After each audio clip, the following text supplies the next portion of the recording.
ఈరోజు అయితే మా మధ్యాహ్నం భోజనం ఏం చేశానో చూద్దాం. వచ్చేసాను ఫ్రెండ్స్, రండి చూద్దాం. ఇలా చూడండి, మట్టి కుండలో అండి అన్నీ చూడండి. ఇలా మట్టి కుండలో తీసుకోవడం వల్ల ఇదైతే తొందరగా కూడా వేస్ట్ కాకున్నట్లు ఉంటుందండి. ఇది వచ్చేసి కాకరకాయ ఫ్రై అనమాట.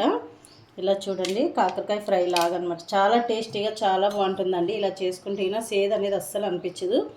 ఇది వచ్చేసి పెసులు ఉంటాయి కదండి, ఆ పెసులతో ఇలా కొద్దిగా కర్రీలాగా చేశాను.